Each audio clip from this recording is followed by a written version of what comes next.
नमस्कार सर्वांना. श्री स्वामी समर्थ.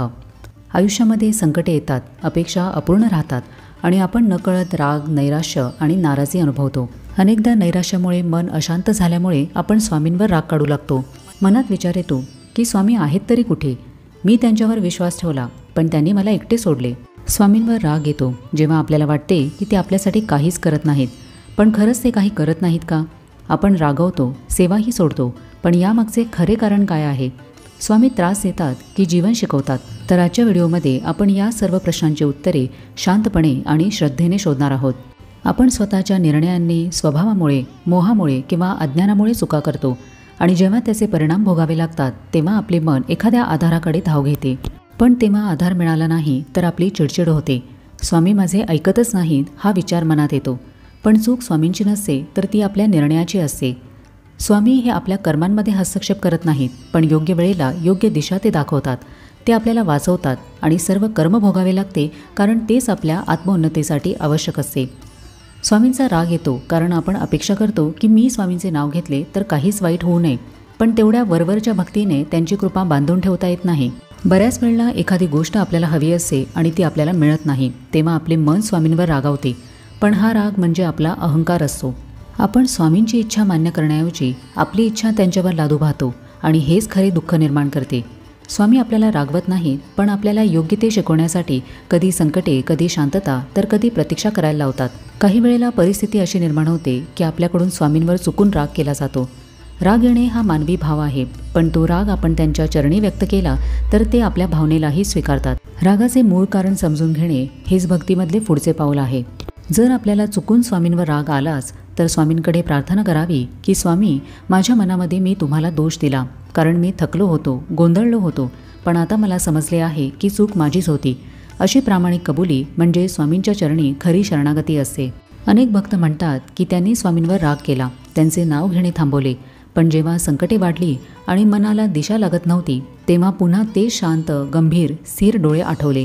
श्री स्वामी समर्थ असे नाम पुन्हा ओठावर आले आणि त्यानंतर हळूहळू सगळे ठीक होऊ लागले. याचा अर्थ की स्वामी आपल्याला कधीच सोडत नाहीत. ते नेहमी आपल्या पाठीशी असतात. फक्त कधीकधी ते आपले पाठ थोपटणे थांबवतात जेणेकरून आपण स्वतःला ओळखावे. स्वामींवरचा राग हे आपले प्रतिबिंब आहेत. स्वामींवर राग येतो म्हणजे आपला स्वतःवरचा राग असतो. आपण अपयशी झालो, चुकीचा निर्णय घेतला, आयुष्य चुकवले आणि याचा खरा राग आपला स्वतःवर असतो. आता काही भक्तांना असा प्रश्न पडू शकतो की जर आपण चुकतो तर मग स्वामी आपल्याला का सांगत नाहीत? ते प्रत्येक वेळेला आपल्याला चुकीपासून का वाचवत नाहीत? आपण जो निर्णय घेतो तो आपला अधिकार असतो आणि ते आपल्या कर्मानुसार अनुभवायला आपल्याला मोकळी सोडतात. जर प्रत्येक वेळेला स्वामी आपल्याला रोखणार असेल तर आपण कधीच शिकू शकणार नाही. कधी काही चुका होतात, कधी फटका बसतो, तेव्हा आपल्याला प्रचंड धक्का बसतो. पण हीच ती वेळ असते जिथे आत्मपरिवर्तन घडते. स्वामींनी जर आधीच थांबवले असते तर ते शहाणपण कधीच आले नसते. आपल्या आयुष्यामध्ये अशाच काही मोठ्या प्रसंगांमधून आपल्याला खूप चांगली शिकवण मिळते. काही वेळेला स्वामी संकेत देतात, कधी स्वप्नातून, कधी एखाद्या माणसाच्या बोलण्यातून, कधी मनात उठणाऱ्या विचारांमधून. पण आपण त्याच्याकडे साफ दुर्लक्ष करतो कारण मनामध्ये आधीच ठरलेली अपेक्षा असते. स्वामींचे संकेत हे आपल्या मनाच्या इच्छेविरुद्ध असतात, त्यामुळे आपल्याकडून जाणीवपूर्वक त्यांच्याकडे दुर्लक्ष केले जाते आणि मग पुढे त्याचे परिणाम भोगायला लागल्यानंतर स्वामींवर राग काढणे हे योग्य नाही.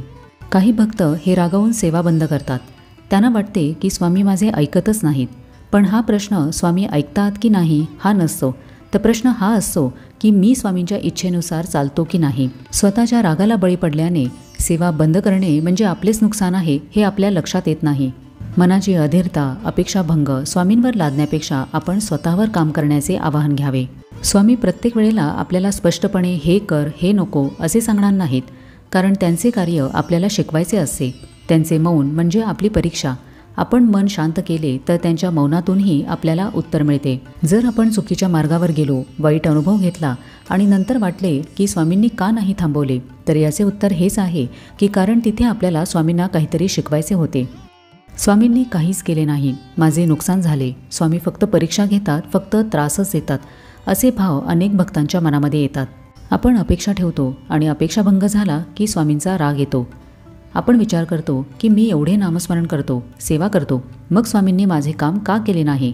म्हणजे आपली भक्ती ही अट घालून केलेली असते. आज जे आपले नुकसान वाटते आहे, कदाचित ते मोठ्या संकटापासून आपले संरक्षणही असू शकते. स्वामी दूरदृष्टी ठेवून आपल्या कर्मानुसार योग्य ते घडू देतात. काही वेळेला स्वामी आपले मन, श्रद्धा, आपला संयम, नम्रता याची परीक्षाही घेतात. परीक्षा घेतली जाते कारण स्वामींना माहिती असते की आपण त्यामध्ये पास होऊ शकतो. जर स्वामी आपल्याकडे दुर्लक्ष करत असते तर परीक्षा ही आलीच नसते. स्वामी काहीच करत नाहीत असे वाटण्यामागे खरे कारण हेच असते की आपल्याला जे हवे होते ते मिळाले नाही, म्हणून स्वामींना दोष दिला जातो. पण जे घडले त्यामागे स्वामींची योजना असते हे आपल्याला शांत झाल्यावरच कळते. शांतपणे मागे वळून पाहिले की समजते की जे झाले ते आपल्या चांगल्यासाठीच झाले होते. काहींना वाटते की स्वामी फक्त त्रास देतात, स्वामी आमची प्रार्थना ऐकत नाहीत. पण स्वामी आपल्याला मजबूत बनवतात. संकटे येतात त्यामध्ये आपल्याला आत्मबल देतात. आपल्या आत्मोन्नतीच्या मार्गात आपण एक पायरी वर जातो आहे हे समजायला आपल्याला वेळ लागतो किंवा काहींना ते समजतच नाही. त्यामुळे जीवनामध्ये छोटे जरी संकट आले तरीही लगेच स्वामींना दोष दिला जातो आणि त्यांच्यावर राग केला जातो.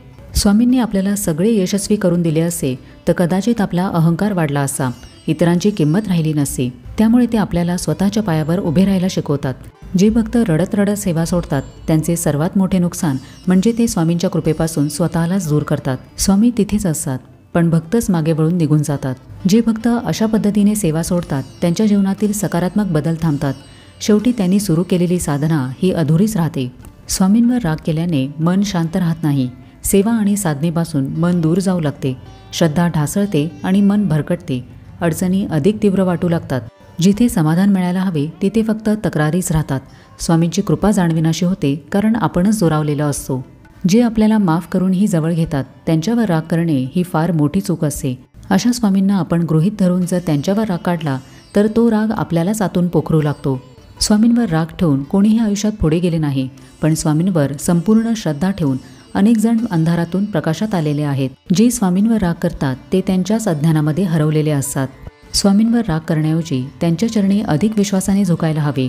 संकटे आली, चुकलो, नुकसान झाले तरी हे सगळे शिक्षण आहे आणि ते स्वामींच्या कृपेने घडते आहे हे समजून घेतले पाहिजे. आपण जे मागतो ते न मिळणे म्हणजेही स्वामींची कृपा असते, कारण स्वामी आपल्याला ते देतात जे आपल्यासाठी योग्य असते. स्वामींवर राग केल्याने त्यांच्याशी आपले नाते हळूहळू तुटू लागते आणि आपले मन अधिक अस्वस्थ होते. स्वामींवर राग करून काहीच उपयोग नाही, कारण राग आपल्या श्रद्धेला कमकुवत करतो.